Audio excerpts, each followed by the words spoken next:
சிவகங்கை மாவட்டத்தில் உள்ள காரைக்குடியிலிருந்து சுமார் 10 கிலோமீட்டர் தொலைவில் இருக்கிறது தான் குன்றக்குடி முருகன் கோவில். இந்த கோவிலுடைய வரலாறு தெரியுமா? ஒரு முறை அசுரர்கள் முருகப்பெருமானுடைய மயில் கிட்ட போய் பிரம்மாவுடைய வாகனமான அன்னமும் திருமாலுடைய வாகனமான கருடனும் நாங்கள் தான் மயிலை விட சக்தி படைச்சவங்க, அதை விட வேகமாக பார்க்கக்கூடியவங்கன்னு சொன்னாங்க அப்படின்னு போய் சொல்லிடுறாங்க.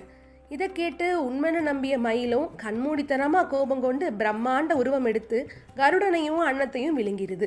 உடனே பிரம்மாவும் திருமாலும் முருகப்பெருமான் கிட்ட போய் இது குறித்து முறையிடுறாங்க. அவர்களுடைய வேண்டுதலை ஏற்ற முருகப்பெருமானும் மயில் கிட்ட இருந்து அன்னத்தையும் கருடனையும் மீட்டு கொடுத்துறாரு.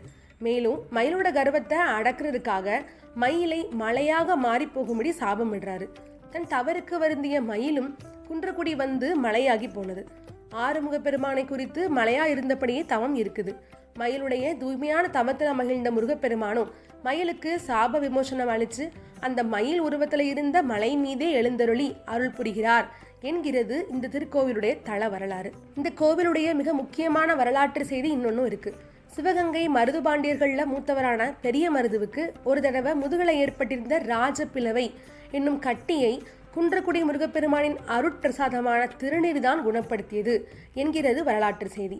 இத்தலத்தில் உள்ள முருகப்பெருமானை வணங்கினால் எப்பேற்பட்ட தோல் வியாதிகளும் தீராத நோய்களும் நீங்கும் என்பது நம்பிக்கை.